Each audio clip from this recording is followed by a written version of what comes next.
Shot Callers, Season 2, Episode 2. I'm back with Brandon and Joe, two goats in their own way. How are you guys doing today? Fantastic.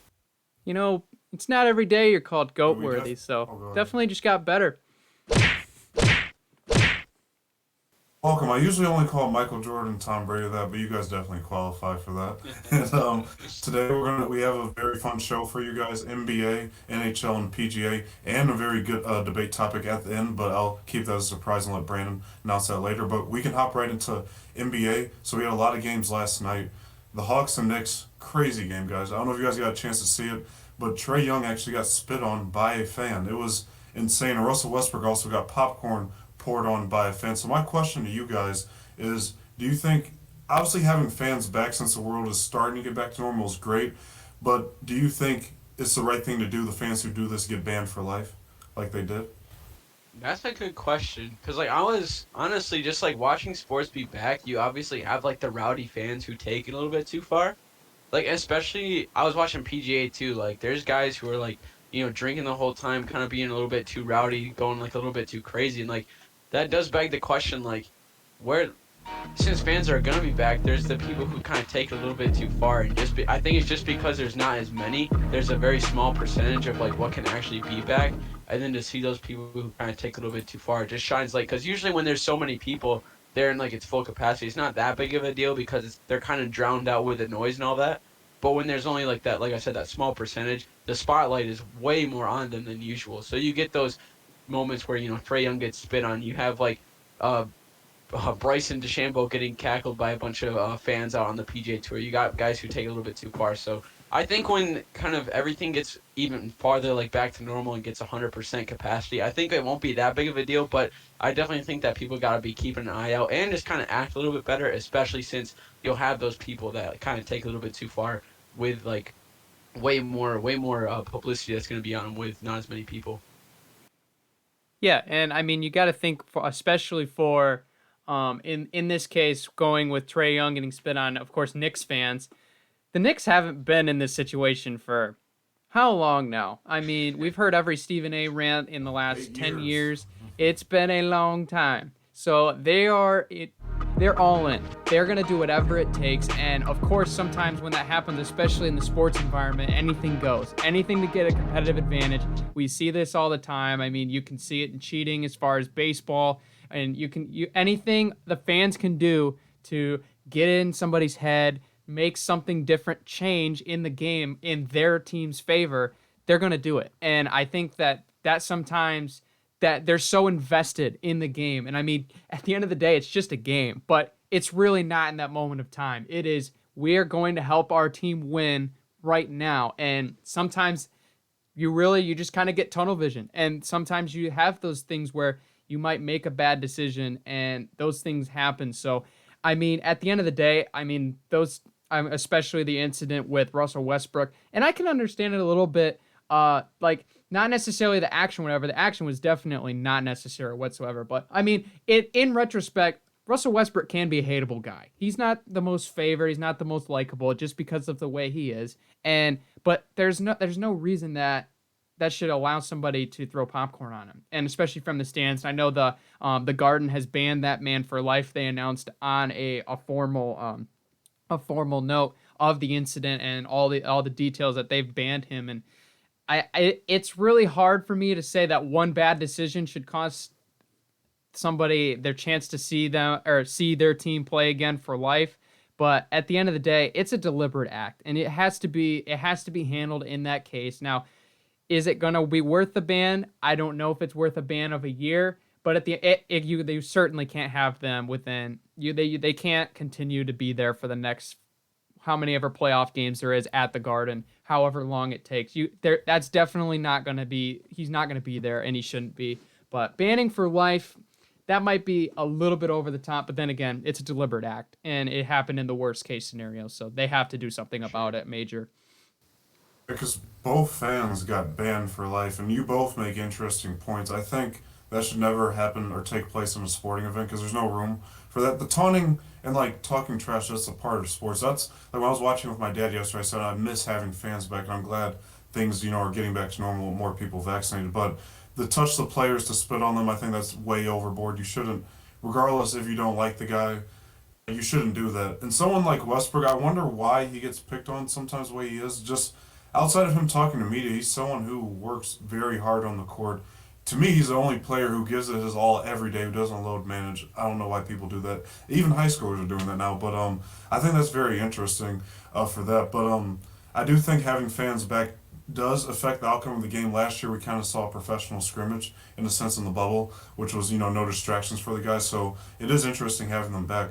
But also another point in the NBA, I talk some trouble. Guys are down 0-2. I would love to hear your opinions on it. I am interested to see kind of what they're able to do because I think everybody's really wants to see a LA Western Conference Final. I want to see that. I want to see them be able to match up against each other. But I wouldn't say count them out. I think they can definitely make a little bit. I think they'll probably get a push because I think this down 2-0 is going to be able to kind of light a fire underneath them. I think Kawhi is going to be able to step it up a little bit. Paul George as well, playoff P. We haven't seen him in a while, so I think he might be dormant, but we'll see if he's able to kind of come out of that hibernation just for these next couple of games. But I think the 2-0 deficit that they're in right now is definitely going to push them to kind of go to the next level and get some wins back. Will they be able to get the 4 wins to propel them in the next round? Who knows? It's very unlikely. I don't think so, especially with the 2-0 lead in playoffs. But I definitely think that they're probably gonna bring lead maybe tied or get at least 2 more wins in this series. Yeah, and I think it's a very, I mean, we've really kind of seen this before where like Clippers get off to a rough start and then really is it where they rebound? Is this going to be finally a time that they do? Because I mean, they did a really good job last postseason getting through the first round after some struggles and then ending up running into pretty much the hottest team in the bubble at the time in Denver. And now they're in a situation where a little bit of uncharted territory, being a little bit in a different scenario, because I think last year that the Clippers were really kind of the favorited team despite going down 2-0 early. And now it's kind of like everybody's starting to feel a little bit differently this time, that now everyone's getting on the Dallas train. I think it is a little bit too early. Now, if it's 3-0, obviously everyone's going to jump on it because you got to just win 1 game before they win 4. That's 1 out of 5. That's pretty good percentages. But then again, Cavaliers, Warriors, we know how that happened.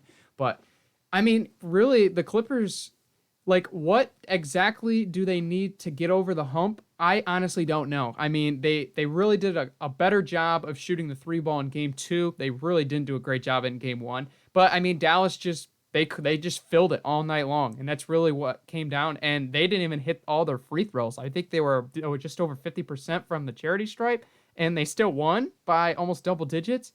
That is a little bit of a concern. And I don't know exactly what the Clippers need to get over that hump because, I mean, they made the additions in the offseason. They got Rajon Rondo halfway through. You have Kawhi Leonard. You have Paul George. You have all of these players that can get the job done.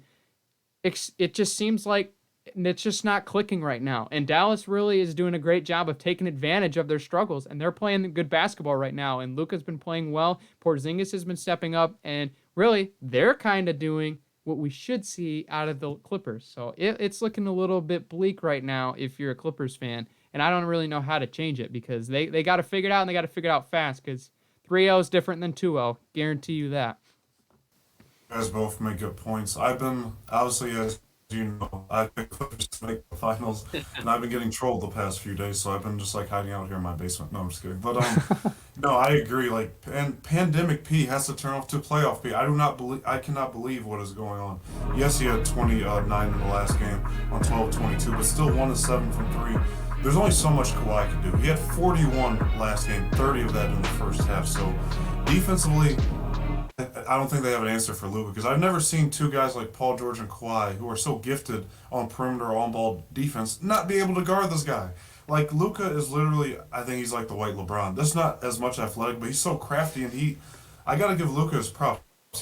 If they win this series, I think they can make the conference finals potentially against LA. But the Clippers, Joe, you said it, I think it's possible they can win 4 games, but they have to win both games in Dallas, and it's going to be tough. Dallas, their arena sits 19,000. They're already putting 15,000 guaranteed seats. So tomorrow night's game. Texas is open 100%, so Yeah. they definitely have the advantage here. It might even be all 19,000 then, since it is 100% like you said. So I think they need to get it done. The Clippers, if they lose this series, this is a big take. But Kawhi is going to leave. You can't do this back-to-back years when you were favored to win and you blow a 3-1 lead in the bubble, then you lose in the first round to a team you just beat last year in the bubble by really one guy, and KP is playing good as well. I just think the Clippers, I don't really know. You add Rondo, you add Boogie, Tyronn Lue's done a good job. I just think it might be time to cut ties if they don't get past this series. But Yeah. also for the NBA, the next part was the potential of the Lakers repeating. Love to hear you guys' take on that as they go into Game 3 tonight back in LA. They have a good chance. I think Anthony Davis. He's starting to get back. Am I not? Am I mistaken? Or he's starting to get Right, back. he I had think. 34 last game. He's back. Especially with his performance last game. I think that's going to really bode well for them. LeBron's probably starting to get a little bit back into it because before, I mean, they didn't have it during this regular season. LeBron kind of had to step up. He was able to sit out a couple games, kind of trying to get that longevity in. And now I think, especially with these guys that they have back and the rotation starting to get a little bit better, it's definitely going to add to their abilities to go far. I think they have a pretty good slated lineup. They're playing the Suns, I think, right? Mm-hmm. Yeah. Yeah, The Game 3 is I think tonight. this is probably going to be this is probably going to be the toughest series for them up until the conference finals if they can make it that far.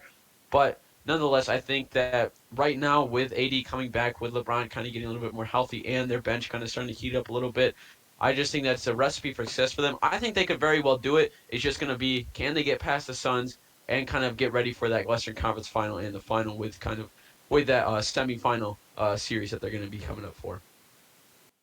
Yeah, and the Suns are playing great. Like they are proving themselves as one of the top seeds in the West for sure. They're playing fantastic. The problem right now with them is it's Anthony Davis. You just mentioned that he's really been controlling the paint as far as the series goes. He had 34, as Travis mentioned last matchup, where they got the win 109-102. And I mean, DeAndre Ayton he just doesn't seem to have quite of an answer for Anthony Davis, which I mean, DeAndre Ayton's been in the league a couple years. Anthony Davis, veteran all-star elite player. And that's understandable. But really, the Suns, what they're going to do to adjust, because going into Game 3 coming up, they're going to have to make a change and put the ball in somebody else's hands. Because Anthony Davis is proving the MVP player of this series right now because the Suns can't stop him. I mean, obviously there's other contributors, LeBron, duh. But, I mean, right now they can't get Anthony Davis outside of the basket. Like, he's getting to the basket, he's making jump shots, he's making moves in the paint, he's getting to the basket and he's scoring. And until that stopped, like, the Suns are going to have to fill it from the outside, which can be a little inconsistent at times because you got guys like Chris Paul, Jamison Crowder, Devin Booker, of course, our Michigan native that we love, that can fill it from the outside. But I mean, then again, that's kind of a hit or miss. I mean, Jamison Crowder, 1 of 6 in their last contest. Chris Paul, I believe, was 2 or 1 of 4. Devin Booker did not hit a single 3-point shot. When those things happen, how are you going to adjust if you're the Suns? Because the Lakers, they can adjust. They can give the ball to Anthony Davis, let him go, and we know what happens when that happens. They win the basketball game because he can take control. How the Suns react to that is going to determine the series, and unless they make a stop, I mean, as much as the Suns had a great year, it might be ending a lot sooner than they expected, and the Lakers are going to continue their run. Well, those are 2 good takes by you guys, but I think the Suns still can do it. I still think they can pull off the upset of the series and possibly win it in 6 or 7. I know my original pick is the Lakers 5 to 6 games. I'm going to stick with that, but I do think the Suns are capable of that. It's going to depend on Chris Paul's health. His shoulder, as you guys know, is not 100%, and so it's hurting them and making Devin Booker trying to take, the big, trying to take too much, on his shoulders. And this is his first playoff series, and of course it's against the defending champs. But you make an interesting point about AD, Brandon, and Joe. He's the most important player. LeBron's the best player on the team, but AD's the most important player. They need AD to win another championship if they're going to repeat. I don't think they will repeat this year. I do think they can go far. I think the Nets are still the favorite, as they should be, up 2-0 right now. But the Lakers are starting to get their mojo back. LeBron hit a lot of clutch shots in Game 2 to propel them in a win. But the thing is, they played that well, and Chris Paul, and you named the stats, Devin Booker and them played that bad, and they still only lost by 8. The Suns are still, if you only lose by 8 playing that bad, you're not in a bad, in a bad suit looking for the next few games because it's still 1-1. Now all the Suns need to do is win about one game in LA. If they go back home 2-2, they can get it possibly a game 5. But it'll be interesting. I don't think the Lakers will repeat, but I don't blame somebody if they say they do. And Brandon, would you like to introduce the next topic? Yes, I would like to add one more thing before you're done, though. Okay. Joe, you claiming the Nuggets that might end early, looking pretty good right now. I will say that they did not play very well yesterday, and we might see Joe. if because I was gonna say that because I mean if you have the Blazers moving on, like they might be a team that would theoretically take down the Lakers later in time. And I'm not saying this will happen, so? but hypothetically, you put those two together, there's the answer. They can shoot from the outside. McCollum, Lillard, those guys can fill it from the outside. And they got other great perimeter shooters on that team. They're a team that can counterattack that Anthony Davis domination. But then again, we're going to have to see both these teams make it through at least because, I mean, then again, both of those series we just mentioned are still tied at 1-1, and anything can happen. But as we transition over to an interesting sport we have not talked, gotta let you know about the Fire Pit, a new one. Boom, boom. I thought you guys expect a different one. Check out the Fire Pit if you like the Ferris State Torch. Everything to know about the editors, all the news, and more behind the scenes. You can check that podcast out on whatever platform you are on. But, of course, we gotta talk about Mr. Phil Mickelson, the lefty, getting the W in the PGA Championship. Joe, I know you want to start right off the bat. You can't stop smiling, so the floor is yours, my friend. You know, I'm really happy with how Phil Mickelson did. I was a little bit worried when he went into the final round. I was able to catch, I think, the first, 8 holes or so, but then I had to kind of turn off the TV. I forget what I was doing, but he had, a little bit of a scare kind of near the end. There was, a span of, 3 or 4 holes between, 15 and 17 where he had, a couple bogeys in there, but luckily he had such a large lead into it that he's just kind of coasting through. Wasn't really too bad, just kind of had to play conservative. He had a couple times where he played a little bit too hard, and I didn't think it was the best thing for him. But one thing I will add is probably the biggest shot that he had of round 3 was on hole 5 when he had that hole out chip. When Brooks was up, I think it was the second hole where Brooks got a birdie, and Phil got a bogey. And Phil was able to hole out, get the par, and able to kind of salvage that. And after that, I think that's what really propelled him. Because if he didn't make that, that was going to be another bogey, and I think Brooks tied him in that hole. But just that momentum of being the hole out was really the good thing. Another thing, though, sorry to just kind of keep on rambling, boys, but No, you're good. Go ahead. But another thing that I kind of wish was different, especially with him winning this, it felt like a lot of the focus on Phil's win was just how old. He obviously, it's a big deal that he's the oldest major winner ever, and that's a huge accomplishment in history, and that's a great thing to see that he's still able to produce and be able to play so well in his increasing age. I mean, he's only 50, but he's still got many years to go. I just wish that the reporters and stuff, they kind of added on to the accomplishments of hey, this is your 6th major win. You're kind of on leaderboards. You're getting close to the most all time. You're really starting to solidify yourself as one of the best. I mean, you are one of the best golfers of all time, but you are starting to solidify yourself in that conversation of top 3, top 5 golfers. But it just seems like they were all just so focused on hey, you're really old and you won. You're the oldest to ever win it. And I think they put a little bit too much emphasis on it.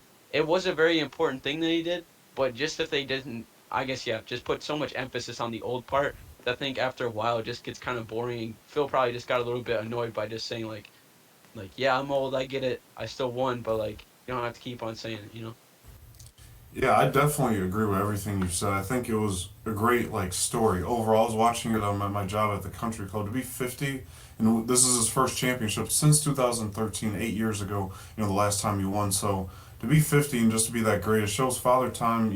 Has to wait for some guys like him and Tom Brady. I just want to add, but Phil's an all-time great. Him and Tiger Woods have always been 1A and 1B to me. And his legacy, I mean, it speaks for itself, his entire resume, the things he's been able to accomplish, championship after championship. And even when he's not winning, he's still always in contention, top 5, top 10 a lot of times. And, the fact he's still getting invited and staying competitive at 50. This man has lived half of 100 years, so that's I think it's remarkable, and I expect him to actually win one more championship before it's all said and done. I definitely think he has the capability for that because he just, a lot of these guys just want to keep proving to themselves that they can still do it, and their drives are bigger than a lot of people. They're willing to stay the extra hour to keep working on his shot to make sure it's in shape like he was 30 or something. So it's very admiring and very fun for a fan's perspective to watch it. Yeah, Phil's hitting hellacious seeds, as he likes to put it. Absolute missiles. He does though. I mean, he outdrove. I believe there was a graphic. He outdrove Bryson. I believe it was on hole 14 or 15. It was a long par five, and I mean, we don't have Hit to. it 366, I think it was. Yeah, it Something was like that. 366. That's the Yeah. exact number. He outdrove, I think, DeChambeau by 2 or 3 yards, but we don't have to account for the tailwind. But still, it was pretty impressive. But I will say something, Joe. I'm so glad you brought up the age thing. I'm like, everybody was just like, he's the oldest, he's the oldest, he's the oldest, and it's like, okay, we get it. To me, it's like I'm more impressed of this. Phil has been so competitive this long, but he's never been on the top in so long, especially in a major as big of caliber as this one. I can't recall exactly when his last win was, but it wasn't recently. Like, you got other guys like Brooks has a couple big PGA wins. I mean, we just brought up Bryson DeChambeau, who Yeah. won the U.S. Open Brooks last has year. 4. He has 4 already. He has 4 Yeah, major wins he has already. 4 majors, and Phil hasn't won 4 majors, it seems like, in the last 5, 6, 7 years at least already. And that's not discrediting him as a great golfer, but it's just he hasn't been up here yet. He's always been in the mix. I mean, he's missed some cuts in the tournament this year. That gap and being able to put it all What was together and stay on top was absolutely awesome to see Yeah. because he deserves it. He's been working so long and so hard, and he's a fan favorite, absolutely for sure, and it's just good to see.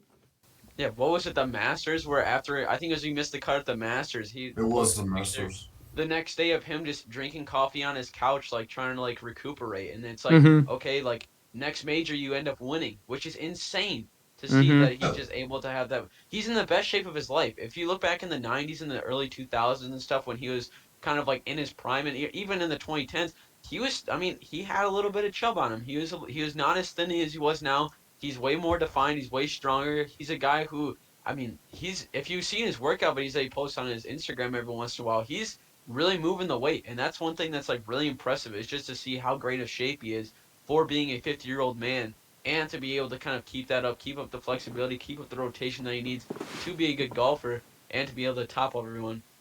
But another thing, boys, I don't know if you guys saw, that also came out of this weekend was the brand new rivalry between Brooks and Bryson, which I don't know if you guys have saw in the video. I'm sure you guys have kind of heard it.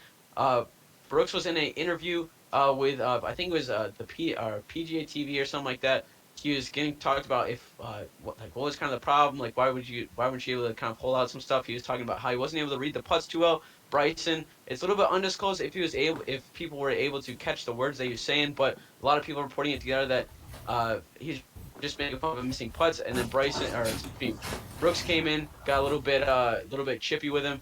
Both of them kind of exchanged. I won't say exchange words, but they both definitely kind of acknowledged each other. And Brooks let out a couple swear words at him. So I just wanted to get what you guys said. It's a brand new rivalry. It's a lot of things a lot of people are talking about. It's kind of one of the more refreshing things in the PGA scene. What are you guys' thoughts? I think it's definitely good for the sport. And the reason why, I know some people don't think I woke up choosing violence, but I think that makes it more competitive. Like when guys like are doing that, because it's making more like, I'm gonna win, no, I'm gonna win. Like you're gonna keep going blow for blow until whoever like is at top. So I think it's very interesting. I think it can be a good thing as long as it's like controlled, as long as like punches are being thrown, as long as they keep it, golf and like keep the trash talking golf. I think it's great for the sport. It's going to definitely make more people want to watch it because then it's going to be aired on more on Sports Center and different things like that. And always, I think every weekend like is always a new rivalry, created or renewed. So I think that's like the beauty of sports. But I definitely think it's a good thing for sports for golf as long as it stays controlled and doesn't get too vulgar or out of hand, things like that. Like as long as Yeah, just Yeah. as long as it kind of keeps controlled a little bit. yeah.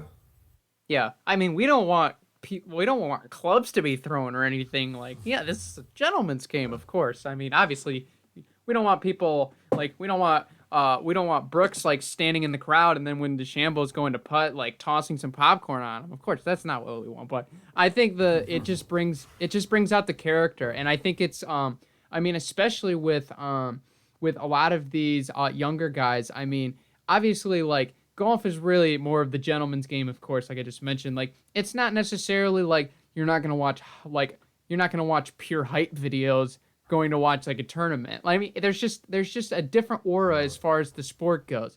But being able to see that still, these guys want to win. They're high intensity. They have rivalries too. It's just cool to see. And I mean, like I'm really I'm liking this rivalry so far because I mean these two are the next up and coming young studs as far as golf is concerned right now. As far as the two biggest names on the stage, Bryson and Brooks, are going to be the guys you're going to see at the top of leaderboards a lot of the time. And they've already won a lot, like we've already mentioned.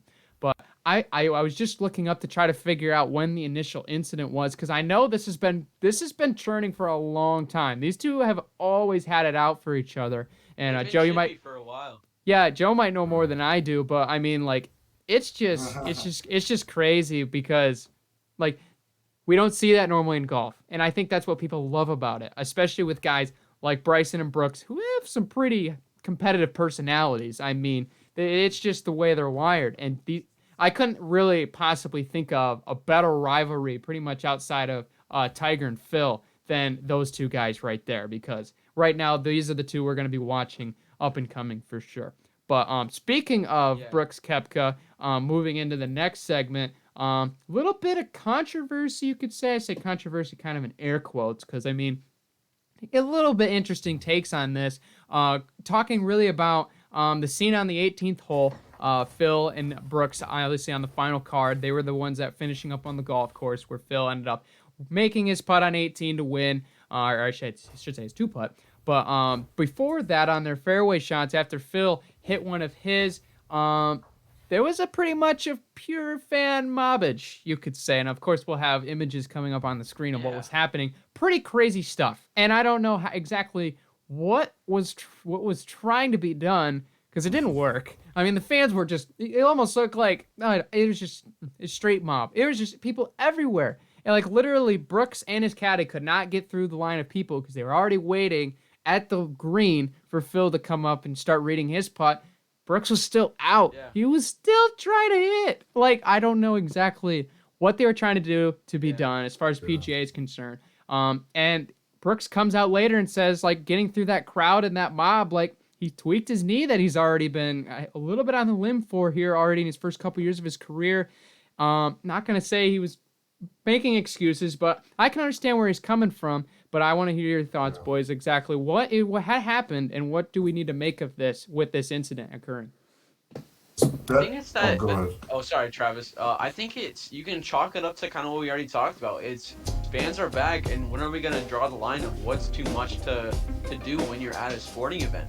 Because especially with that, it's like we've seen big crowds follow golfers. We've seen them be able to kind of do that stuff, but it's like you gotta understand as a golf fan, like you can't just mob a guy, especially not even after he's finished. And I think you really, these golf courses, it's tough because, you know, like, especially with the COVID stuff, I don't really think they were expecting this many people to show up, or if they were going to be, especially with the story of Phil, it's like, forget about who you're watching. Even if you're not a Phil fan, every single spectator on that golf course that day was definitely around Phil. They wanted to get a piece of history.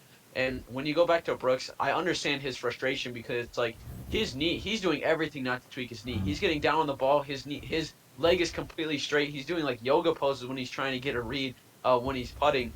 And especially when you go into that point of just like guys are around him, jostling around. It doesn't take much to tweak stuff, and it doesn't take much to re-aggravate injuries. And I think with the PGA, they definitely got to look for the next tournament that they go and play in. They definitely got to watch out for these fans, kind of have maybe a little bit more strict rules of what they can and cannot do, because we don't.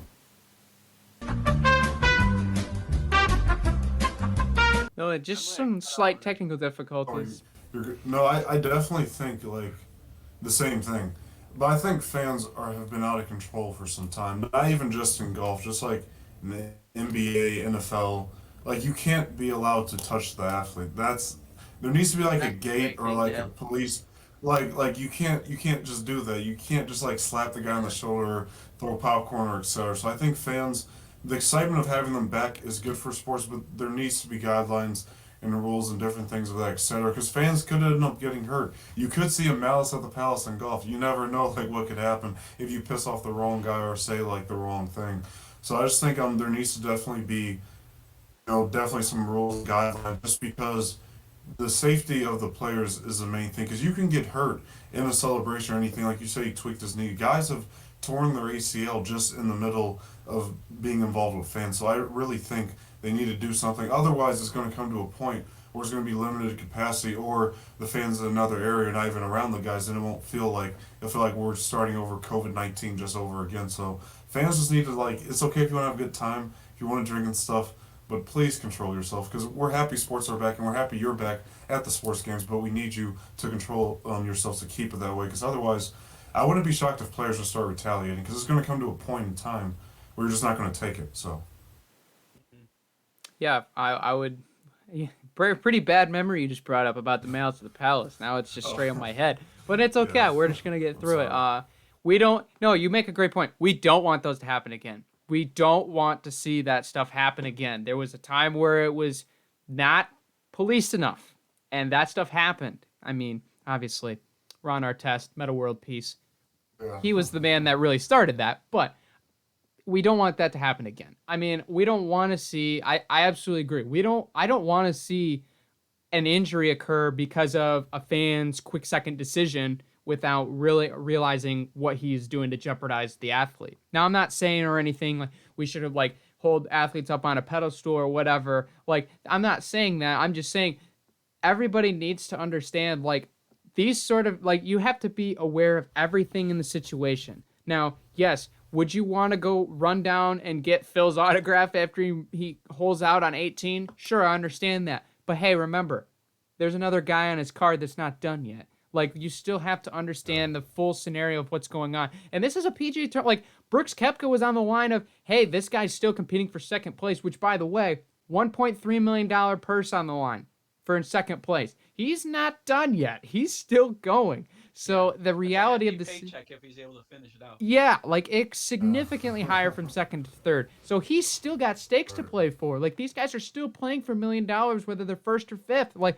there's still that just understanding the situation, and it's just so sad to see like that. I mean, obviously we don't know that it was truly because of the fans' fault that he tweaked his knee or whatever, but I know obviously that there was something done there because I feel like I could trust Brooks's character enough to say that there was some sort of situation. And I wouldn't be surprised if, like we said, there's some fans that might have been having a little bit too much to, or just not Yeah. understanding the circumstances and the hype of the moment, which we get it. Phil is winning at 50 years old. We get it. Sometimes the other stuff flies right through. We're focused tunnel vision right on Phil, and then he's about to hole out for a win at age 50. We get that. But fans got to know the everything that's going on. They got to know the boundaries. They got to know what's going on because I know it can get hype in the moment, but this is where bad stuff happens. And we, of course, we don't want malice of Bells to happen again because bad memory. Yeah, Get that thing out of here. because add on to what you were saying, just like you shouldn't need like a guardian for like someone who's 35 at a game with their kids, because it's like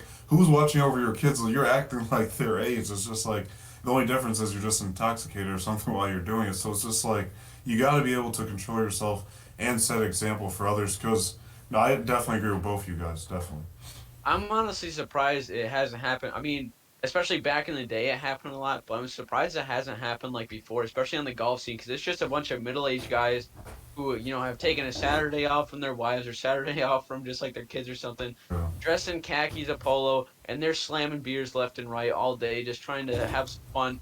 And when you get to that 17, 18 holes, when you've been there for 5, 6 hours, I'm surprised that that's never happened like to that extent before. Like I said, it happened way back in the day when the people would storm the green and try to get the ball and kind of push over the actual golfer and stuff. But it's just stuff like that where we got to understand that there's actual consequences to actions like these athletes. They seem unbreakable. They seem like gods to us, but the smallest things that can really kind of affect them.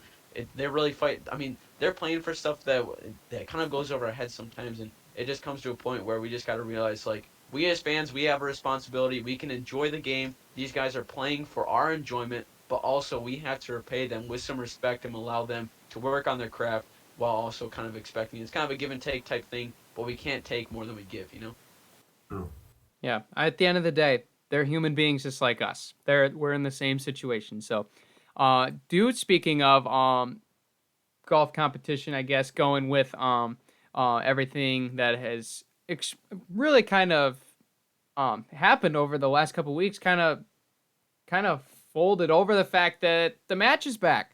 Coming on July 6th, Capital we're gonna One. we're going to have the match once again. I believe this will be the third installment. Yes, Yep. The first third one was installment. the Phil and Tiger that was like Yep. super rainy, and then Mm-hmm. last year it was That was the Peyton and worst Tiger versus conditions. yeah, Peyton and Tiger versus Phil and Tom. Yep. And And then this we year had it's the Yeah.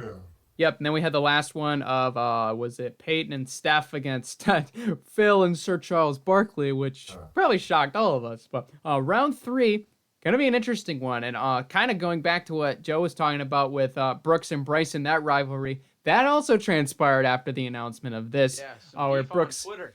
yeah, Brooks Yeah. saying sorry to his now partner Aaron Rodgers. Sorry, bro, about the fact that he has Bryson on his team. And of course, Bryson responding back with, glad that I am now aware that I live in your head rent free. So it's a very, very fun Twitter exchange. If you haven't looked it up, you definitely should because it's pretty funny. But Also, you Bryce, saw the video of him like walking, like he's doing an interview, and like he walks behind him, and he just kind of rolls his eyes. Oh, as yeah. he's, like, Yeah. in- Those That's two that's the thing that are that's not the thing gonna that stop. sparked this whole debacle. That's the thing. As a But side note, yes. did you guys see the I think it was Bryson, like basically all day he had like 3 or 4 guys following him, just calling him Brooksy and Brooks the whole day. I'm Just not trying to get under surprised. his skin. And I think it was the last hole of the day. He hit it, and then the guy was like, "Oh, how do you Brooksy?" And then Bryson turned around, and was like, "Whoever's calling me Brooksy needs to leave." Oh, now that guy's in his I head guess rent you could free. say it's rent free both ways. Both Rent Brooksy free and Bryson both got ways. each other in their heads. But yeah, should be pretty exciting. Bryson pairing up with Aaron Rodgers. What an interesting choice for the circumstances he's in. What a controversial team to have together. Aaron Rodgers and Bryson DeChambeau right now.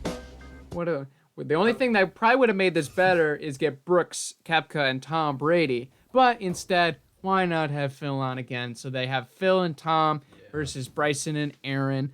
Not gonna lie, I'd boys. say I don't know. if the Brooks and Bryson matchup ever happens, it's gotta be coming natural. It can't just be where they get paired up. They gotta be paired up like on like the play-in rounds, you know, like the late Sunday Right. rounds or whatever. Just kind of let it happen. Oh yeah, There's really some stuff I on want the I line. want to I see that think that would do on the round justice. 4 of the I Open agree. or something. Yeah. Well, all bias. I got Tom and Phil winning. All bias. That's the Thanks interesting for thing, though, admitting it. because I'm not surprised, but thanks for admitting Yeah. it. that's the interesting thing though, is because I know that Aaron Rodgers is like a pretty good golfer. Like he's like Yeah, one he of the is. better golfers kind of in like the pro athlete world. And especially going with Bryson DeChambeau, I think it's all really going to come down to Tom and Aaron, because though I think the way that they're going to play, they're probably going to do the same thing. It's like the 2-man scramble or whatever, where it's like you both have to play a ball.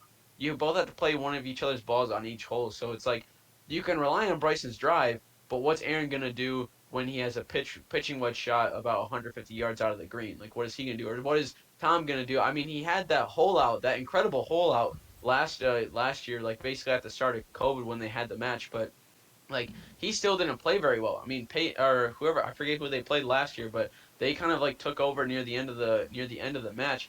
So it's definitely going to be interesting. I can't wait to watch, because that was one of my favorite things. It's kind of an unscripted, banter between the announcers, between the guys, having like Yeah. no fan. I don't know if they'll have fans there. We'll see. But nonetheless, I can't wait to just kind of see them kind of like just shoot back and forth what they're going to say, and kind of banter and chirping at each other a little bit. It's something that I really like to see, especially since it kind of relates it to like the common golfer and stuff like that. Definitely. Oh, absolutely. I absolutely love the idea of the match put together. I think Capital One did a great job of putting that together. Marketing, admission, TV ratings, everything just through the roof. Amazing idea. If I had to pick somebody right now, I don't know. I might be on the Travis train of Tom and Phil, You but should. not because of Tom Brady. And of course, why would I not expect Travis to select Tom Brady in whatever sport we're talking about? But Well, I just think, winners, pair well together. When you win, they see you around winners. Phil and Tom, they have a good habit of that. Not saying Aaron Rodgers is not a winner either, but I think it'll be interesting time. that is very true. I mean, you look at it like Phil and Tom won multiple championships at the top of their craft, where Bryson and Aaron have really won. You could really say one in each of theirs. So it is kind of the young guns against the veteran winners. But I like the idea of Bryson and Aaron put together, because I think you like when I'm picturing as far as how Aaron plays, and I mean I've seen him a couple times playing the celebrity pro-ams and stuff like that, where I could see Aaron as a pretty consistent guy. Like he could probably do everything, where Bryson's going to hit the long ball off the tee every single time, and he has the rest of that part of the game. But I mean, watching Bryson as of late, like as of recently, there's been times where he's shanked drives, and how they're going to do out of that scrambling situation. Whoever gets in that situation, I don't like either of their chances. Where, of course, we got Phil on the other side who can do virtually anything in any sort of lie, as long as he doesn't overthink it, because you know how many things run in his head before he shoots. But and then, of course, Tom's going to hole out from like 180 away, and we're all going to make a huge deal about it once again, just like he did the first time. If I had to take a winner, I'm going to take Phil and Tom. Of course, I said Phil first for the reason, but anyway, that's what I would. Smart man. I'm just anyway. But anyway, going into our next topic. But first, Joe, you want to tell us about our podcast, there, brother? Oh yeah, always shameless plug. You can catch the MVSP. I mean, first of all, follow us on Instagram and Twitter. You can get the latest in sports news, fair stuff. Check our stories. You guys can get a lot of news about that, especially with some good stuff. But also check out our podcast, Anchor. What is it? Anchor, Spotify, Apple Podcasts. Brandon, I'm blanking. Help me out here. All the rest of them. Wherever you rest of find your all- podcast, it'll probably be there. 100 odd some platforms that we have our podcast on. Check it out. We really appreciate it. Also, check out Mike's and Takes. Also, Spotify, Anchor, Apple Podcasts, whole bunch of stuff. Barrett and Travis. Sorry, they're really good. Had a super good. They have a really good chemistry on the mic. So definitely go give them a listen as well. Appreciate Yeah, it, and man. before you guys are growing too. Oh, go ahead, Brandon. That's all I was gonna say. No, that's great. I'm glad you mentioned that. But I will want to say, before we get in even further, like if you're watching this right now and you haven't subscribed to Bulldog Radio, do it right now, because that doesn't make any sense if you're watching us but not subscribed. Because how are you gonna know we're putting out episodes? Come on, man. If you subscribe, I will cash app you $5. All right, I might not actually cash app you $5, but just subscribe to the channel. That is a good also idea. But also subscribe to the MVSP as well on YouTube. Yes, it's right, YouTube. We're putting all of our show highlights there. So if you want to find out featured segments, all of our goofs and giggles or whatever we're talking about on the show, we will put those there, so you can definitely check that out as well. But moving into another, Joe's just having a great day today. We get to talk about golf. Now we get to talk about hockey. Everything I want to talk about. Absolutely fantastic day for Mr. Nagy. But going into the NHL playoffs, now in full bloom, we are getting straight underway, fighting for the Stanley Cup in 2021. And right now, this is a new kind of a time for the NHL, as they have implemented a new playoff format. Very interesting format. What are your guys' thoughts on this new reseeding intradivisional mashup? I should say we have. I think it's just like the one-time thing, especially since it'll probably go back to normal. This upcoming season, we just kind of, I think travel will kind of be back. It's basically all just going to be betting on what Canada is going to be doing, because I know their COVID restrictions are a little bit more strict as of now than America's, so it's kind of going to be on them. But I don't mind it too much. It's kind of been, we're basically facing off against the same people that we've been facing off all year for teams, kind of with that interdimensional series. But I don't mind it. I don't really see too much of a difference of it. It's just kind of teams are kind of getting paired up with, I'd say it's a little hit or miss of like if there's going to be a good series, if it's going to be a bad series. We've seen a couple so far, but what are your thoughts, Travis? I think it definitely gives certain teams an advantage and other teams kind of a disadvantage, since it is different than like what we're doing in America. So I think it's like very interesting, because in a way it can sway a certain like champion, as you see like in some of the series, like Toronto's up 3-1 right now. In their series with Game 5 happening today at 7. So I just think it's like different things that's going to help like propel teams to a win. But also, I think in a way, I think a lot of sports, especially NHL, they're trying to find different ways to make things more competitive and make fans go, oh, they're doing that now. Like the NBA playing tournament, like, oh, this is new. They're just trying to do things, and really, it's about marketing. And I think it's a great money scheme as well. So I do think it is good for the game. I don't think they'll keep it forever. I do see this as like an experiment for the next few years. Yeah, I feel like this will be very interesting to see how this all progresses, especially over the next year, with how these playoffs end up going. Because I think it is kind of a hit or miss. Because I mean, we've heard fans' takes about it. It's like, why change it if it's not broken, type of thing. And I mean, really, kind of the re-bracketing thing just kind of seems a little weird. Because I mean, I know like going into a tournament, like personally, whatever sport it is, like you're looking down the line of we're preparing like a game, like theoretically a game you had. Like, I mean, obviously you're going to be preparing for the game that you're playing, but the interesting part that I see about this is like going into, as far as the brackets are concerned, like if you're the Penguins and you're going in playing the Islanders, like theoretically it's like, oh, okay, we're playing them, and then if we win, we're going to play Washington or Boston. And then theoretically it's like, oh, well, if Boston wins and then it ends up getting shifted and there's another 2 seed, it's like, wait, now we got to start all over. Where it's like, normally you have, okay, so we're going to be playing this team, we're going to prepare for this team, and then of course you're going to have things implemented, because you're always going to be preparing in the future, of course, because you're going to be preparing and stuff in practice for that team, but you're also going to be preparing for the team next ahead, because you don't want to go in dry against them either. So I think there's some things that make that a little bit more interesting. I know I've had experience in that personally in a bunch of different sports, where you're going to be looking at one team, but you're also looking at the next team in mind. So that's going to kind of make it a little bit interesting as far as scouting reports go, and as far as pre series prep, as far as those matchups are going to go. It's going to be really interesting, because now it's going to make a whole different ordeal when we got all of these teams coming in and we have a bunch of 4 seeds win. Now, what's this exact seeding going to be like? It's going to make it really interesting. Yeah, I'm super excited, especially with kind of like how the opening rounds have been going so far. There's a lot of like really good series that have been going so far. I'm really looking forward to being able to watch the Golden Knights and the Wild play. I think it's tomorrow. I think it's their game 6. They're tied, or their game 7, excuse me. They're tied 3-3. It's been a super entertaining series so far. It's basically just been back and forth.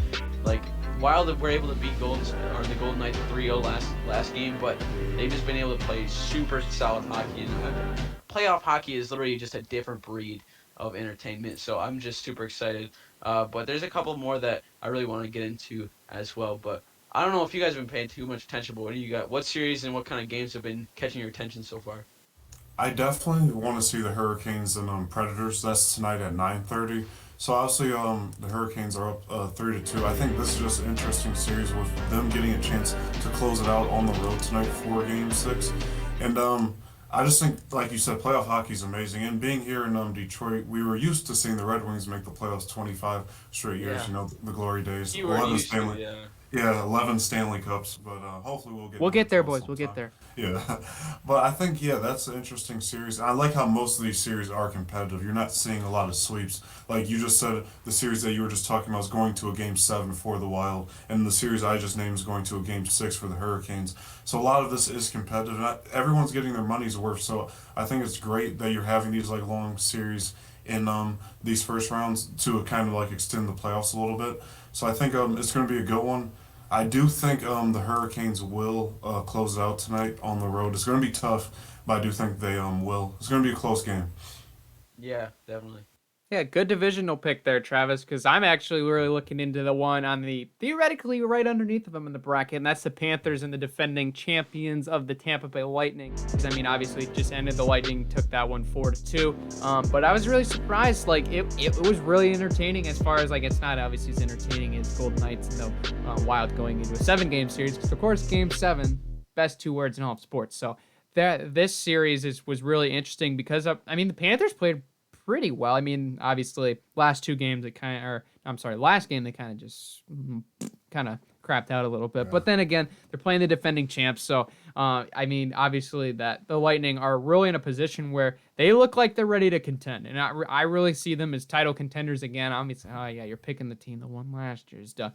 But everything that's happened has transpired over the season. Like, there's been down points. They've had some roster changes. They've still been able to play at a high level, and they're still in a good position. Obviously, not as great of seeding, but they're still playing like they're a top seed. I mean, obviously, you see the number 3 next to their name on the playoff brackets, but everybody in hockey knows this team is legit. That's why they won last year. They're bringing everybody back. Stamkos has been on fire, and these guys just continually pound it on the offensive end. And until that stops, they might grab that Stanley Cup for the second year in a row, in my mind.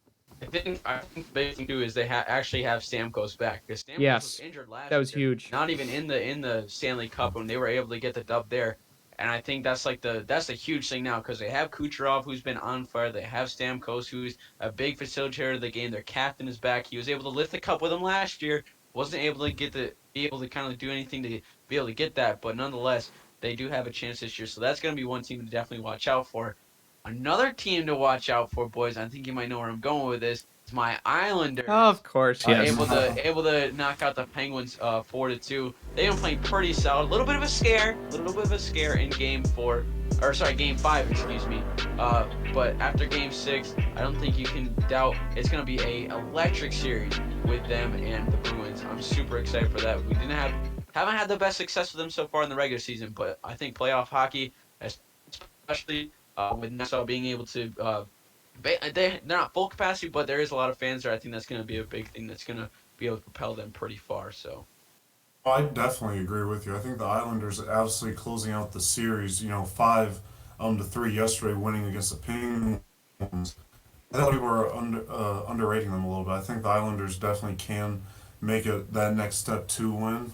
And I think that would be very cool if they could win the whole championship, just because Trevor, a former sports comm major at Ferris State, just graduated. Congrats to him. He's a huge fan. Shout out. Because he's from there. So, shout out Trevor. I think they can definitely make the push. And that was a very interesting series. Tough one for them, but I think next round they're only going to continue to get better. As long as they can continue to get goals and get a lot of saves, it's going to definitely help them. Yeah, for sure. And I would also throw out one more name, of course, the Avalanche. Playing lights out right now, so you could obviously put them in that conversation. But yeah, we don't like talking about them as Wings fans because, of course, we have a history of how that's transpired. But bad memories. Yeah, Avalanche, dead to me. Anyway, going into our last subject of the show, of course, it is Call Your Shot. It's our debate series. We have our debate question today. Just as good as the last one. Of course, you missed the last one. You got to check that one out on the last show. We had a pretty good discussion about the most exciting player in sports. We're sticking in the exciting category, but now it's strictly most exciting sport to watch. Who would like to go first? Because I think this will be a very interesting one. You want to take it, Travis? All right, I'll start off. I think, guys, this is an easy question. I think it's lacrosse. No, I'm just playing. What? Oh my gosh. I gotta go with basketball. It's always been my favorite sport. Love playing it, watching it, and I just think it's something globally that brings people together. And with the NBA, hopefully they'll stop the love of managing soon. But it's just been exciting. Like guys like Steph Curry changing the game. LeBron James has been dominating as long as he has. Kevin Durant and all these other top guys, do a lot of different things for the NBA. And I love it. An 82-game season usually in the normal world pre-COVID. So I think it's been, in my opinion, the best game there is and the most fun to watch. I like basketball. I love to go watch basketball games. I actually haven't been to an NBA game yet, which kind of sucks. I've been to the drive and stuff like that. I've been to the G League and all that stuff, but definitely on my bucket list, especially for next year to get down to Detroit, down to LCA and watch a couple games for the Pistons. But I think my favorite sport, I think you guys already know by what I said in our last segment, it's got to be hockey. Regular season's a little bit slower, but when it hits that playoffs, man, a switch is just flipped, and the atmosphere of playoff hockey is insane. It doesn't matter if it's the AHL, the NHL, college hockey, or anything. when you get to that point of where everything's on the line, where you're really fighting for that season, where if you lose one game, that could basically be it for your season. That's just one thing that just flips the whole attitude around it. When you get in a stadium that's really back behind their team, that's just electric the whole night, I don't think there's a better experience, especially for fans, than going to a playoff hockey game, especially when it's a really good one. Hockey is just something. It's a different breed, really. Yeah, this is absolutely perfect for video's sake because you two have both mentioned my top two as far as sports to watch. Which one's number one? Ooh, I'm Give actually it gonna to us, select Brandon. what? Give it to us, Brandon. Ooh, it's tough. They're really close. I'll tell you, if you had said, like, honestly, like, I'm a pretty big football fan myself, as you guys you know very well. Yeah. I really like football. I am not a huge, as far as like in person, it's a little bit different, obviously, than television. Of Yeah. course, we could get into that, but I mean, strictly, we'll just make it generic, and that we won't get too specific into it. But as Right. far as if you're giving me either a basketball game or a hockey game, as far as tickets are concerned in person, I'm jumping all over either one. But if I had got both and I had to choose one in my hand, oh, that's tough. But I can't turn on a hockey game. I really can't. Hockey is gonna be my number one. Joe, I will On the go with you train, as well. Brandon. But Well, I mean, basically just, I okay, I see you guys double teaming me. No, I'm just kidding. it's not a whole double team. I really respect basketball. I mean, I know personally myself being fine. with athletics at Ferris, like I had pretty much all last year playing or doing music for hockey and basketball. Pretty much best of both worlds for me. It was really perfect. Like going to get to watch games at work as well. Absolutely fantastic. But hockey, it's just so exciting from puck drop to the final buzzer. It really just is a sport that is so high intense and like as far as everything inside is exciting. I mean, the small playing surface makes it so interesting, and there's something happening every single time. Like there's really no time of stalling. I mean, if you have a couple media timeouts and stoppages that you can catch your breath for a little bit, but it's so high intensity. There's always something going on. I mean, basketball is kind of the same way, but basketball is really kind of slowed down. It seems like a little bit as far as recently, but that's just I think just because of the way everything's been going on and everything. So I think players are a little bit not necessarily to the full stamina that they were pre-COVID, but taking that aside, like hockey, it's 100% pedal to the metal all game long, and that's what I absolutely love about it. And there's always something going on, and especially up close and personal, that gets really exciting when you got guys skating at high speeds and they're making moves and defenders are smashing people in open ice. It's just a fun sport. I absolutely love it, and I really think a lot of people probably put it under the radar as far as major sports to watch. I think some people can watch a hockey game, and I mean soccer, baseball, a little bit different caliber than hockey and basketball for sure. I think one thing I'll add too to both your points, even though I'm a huge basketball guy, I've always loved like basketball, football, and baseball. But I learned liking hockey when I first came to Ferris, like first semester, like 2019, like starting to cover some of the hockey games. I got a love for hockey because I used to think a lot of it was just like fun watching the fighting, but like it's really really exciting. So like hockey's amazing, power plays, everything about it. The goals, the overtime. Hockey, you both chose a great sport.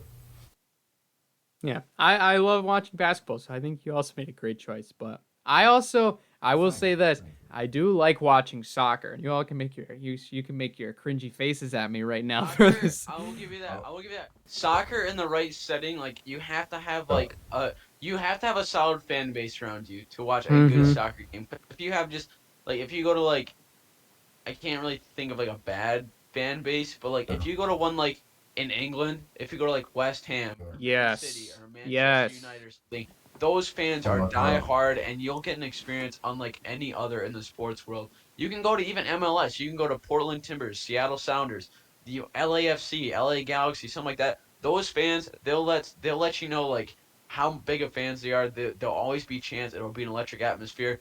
It's just kind of like that thing where how often are you gonna have a really great fan experience with these or like for these sports like with I guess my kind of like I guess like critique of a lot of these sports like if I'm definitely gonna want to go watch them is like how many times out of 10 am I gonna get an amazing fan experience? That's actually good too, because like especially at fairs, our girls soccer team is amazing. So I've learned to like soccer a lot too. So I think you both make good points Yeah. for that.